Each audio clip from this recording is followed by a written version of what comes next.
From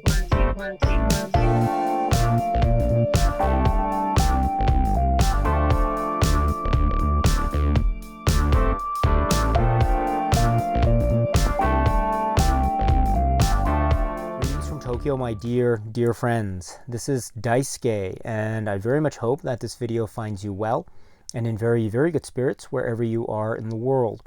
And today, if you don't mind, I would very much like to continue on with our discussions on 1970s disaster movies. And I'd like to focus our attention, if I may, on another very interesting, spectacular film, another epic example in the disaster film genre. This one coming in the latter half, or the tail end, if you will, of this particular decade of the 1970s. To be even more specific, the year of release, I understand, being 1979. This is a film that was directed by Ronald Neame and produced by Arnold Orgolini, Theodore Parvin, and Run Run Shaw. So this is a film that was made in collaboration with American International Pictures and Shaw Brothers, and written by Stanley Mann and Edmund H. North. And it has another wonderful, impeccable cast, included in which are, for example, Sean Connery, Natalie Wood, Trevor Howard, Carl Malden, Martin Landau, Brian Keith, Richard Dysart, and Henry Fonda. Henry Fonda plays the President of the United States. And this is another great disaster epic. The title of the film says it all. Meteor.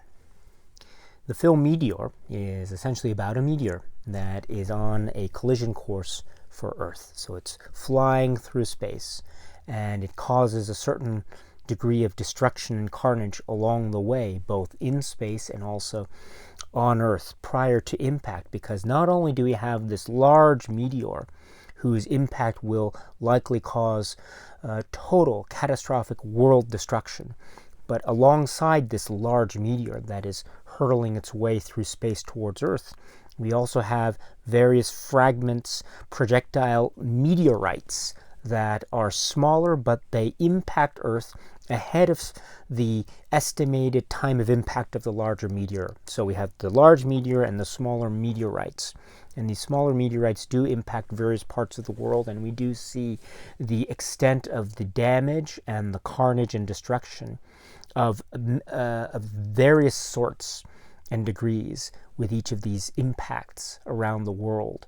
And so this film is of a global scale in terms of the way we see different parts of the world affected by the meteorites, and how we see this huge disaster issue of the large meteor that is going towards Earth, how we see this issue being confronted by many people on Earth, as we see depicted again through the great cast of characters.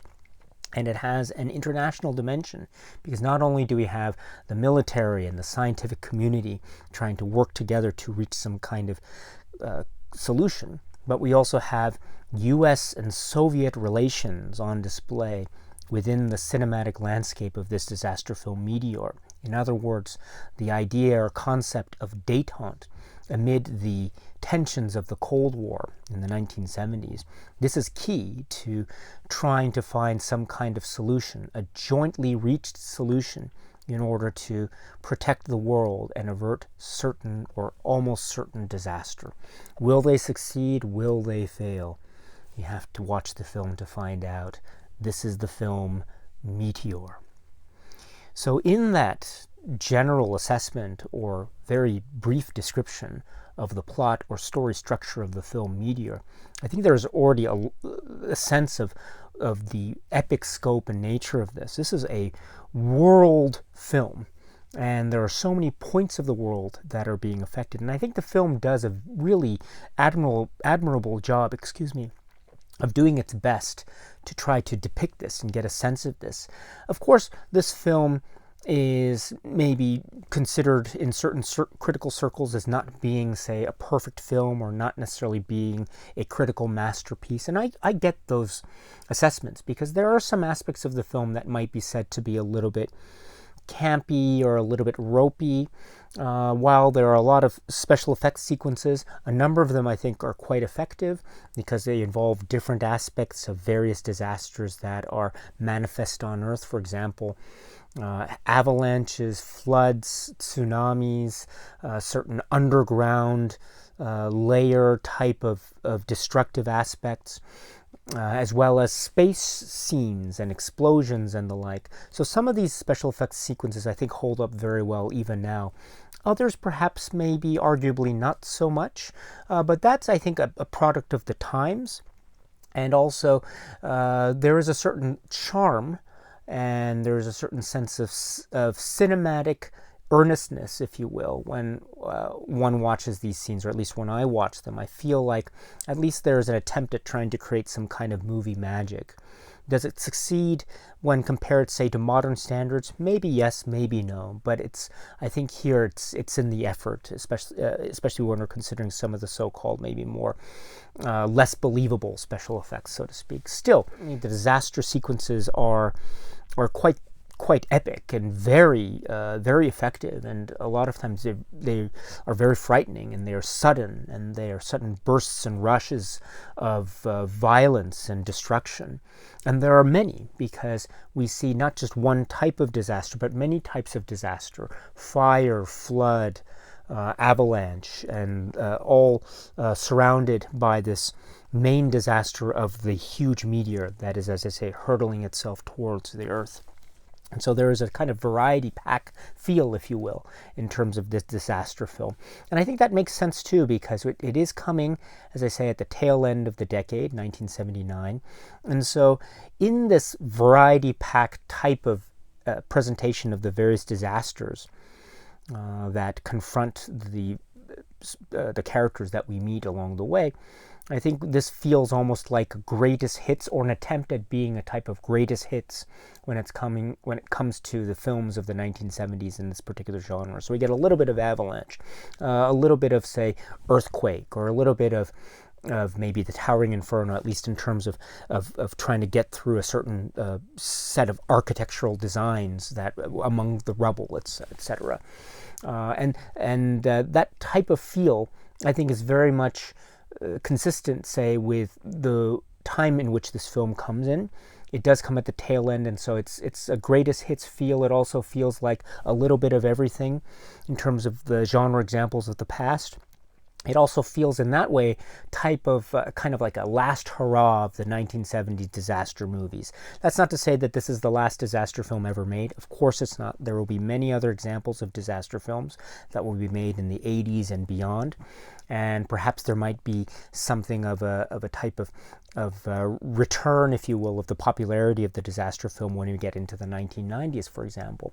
But as far as 1970s disaster films go, there's a certain style to this and presentation that makes this feel, as I say, kind of like a type of last hurrah of this particular decade and this particular genre of films during this decade. So in that way, it feels like an interesting way to end the decade, as it were, in terms of this genre. Now, the thing to say about that too is it does have an interesting way of presenting information too, and the way that it's paced.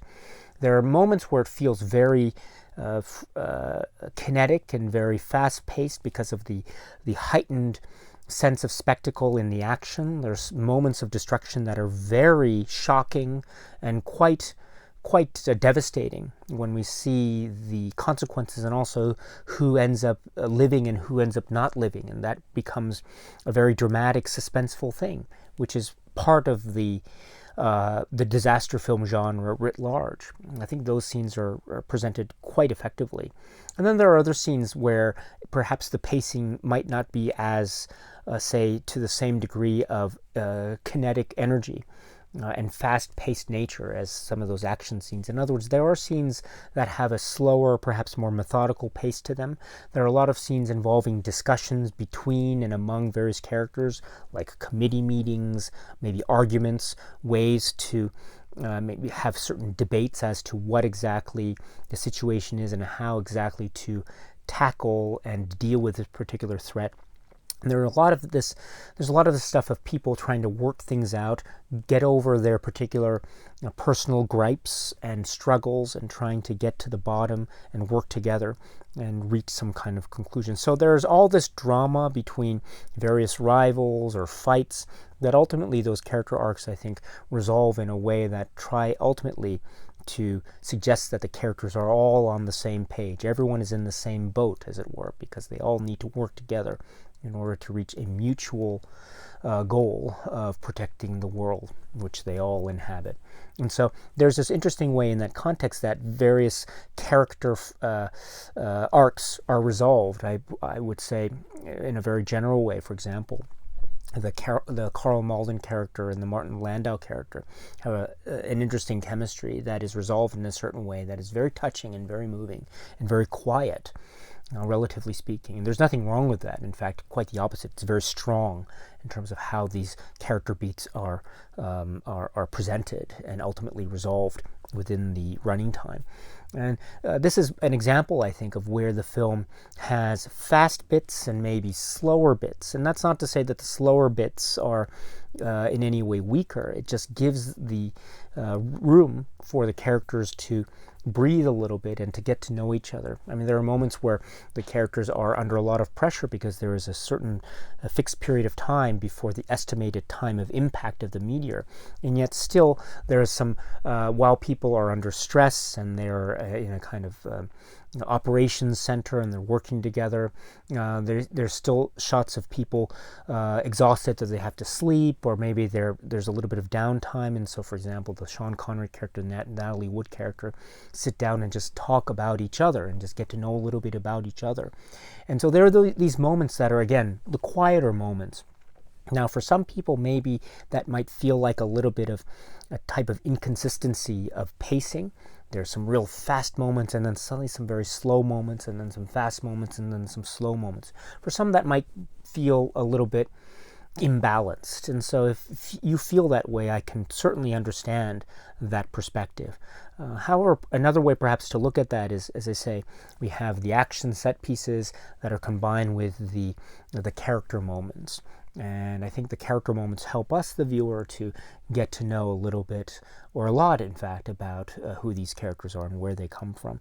And that is part of the disaster genre overall, is it not? Because we have not just the disaster element in these films, but also the drama or melodrama aspect of the human character stories with these films. And Meteor is another great example of that.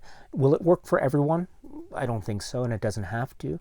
And there are certain weaknesses of the film I acknowledge, which will probably make this film maybe less effective to some than to others. But be that as it may, I still think it has a good, solid, earnest attempt at trying to entertain and giving us the grandeur of the scope, the global nature of the threat of the event, and also the need for everyone, absolutely everyone, to work together, even though they might have differences, both personal and political and emotional. They might have their differences, but they still need to work together. And it's that realization, too, that is very satisfying on the part of the viewer when I watch this, for example. And that is part of the story, and that is part of the hook, and is part of the way in which the film allows us, potentially anyway, to become more involved. And when we become more involved, then we are further confronted by these overwhelming action set pieces. Now, of course, there are also moments of camp and humor, the ludicrous, almost outrageous nature of how some of these set pieces are pulled off. I acknowledge that too. But that is also part of the entertainment level of films like Meteor. It can have moments of suspense and tension. It can have moments of character development. It can also have moments of drama, melodrama, and also outrageousness. But that whole package is part of the entertainment, spectacle, fun of films of this genre. And Meteor is, I would suggest, part of that, and has a strong position within that particular viewpoint and that particular perspective, if you will, or this particular genre or subgenre of cinema, 1970s disaster movies. And I think with this film, therefore, will it be everyone's favorite disaster film? I'm not sure. Is it my own personal favorite disaster film? Maybe there might be other films that top this film in terms of if I had to make a list of my absolute favorite disaster movies. But still, it is a solid piece of cinematic entertainment, and there are some great character moments, some great dialogue scenes. Sean Connery is his own Sean Connery way about doing things, and Karl Malden's performance is wonderful. Martin Landau, I think, has a very interesting role here. And Brian Keith and Natalie Wood, I must say, form a great duo here in terms of what they represent, in terms of the U.S.-Soviet relationship dynamic that's represented here, and also their need to speak languages in this film, the Russian language, because the use of Russian language and English language is also an inherent part of the way in which these people, interact with each other. And these performers pull it off very, very well, and very, very well indeed. So I must say that the cast, too, the performers here, really give a lot of grounding and earnestness to this film, which only makes the film even better. And so I'm very overall pleased with this, as I say, solid, entertaining work. This is the film Meteor. Okay, my friends, so that's it for now. And so until we meet again, please be happy and healthy and well. And please keep on watching a lot of great, great movies. Thank you so much, as always, for your time. I very much appreciate it. Stay strong, stay safe, and cheers.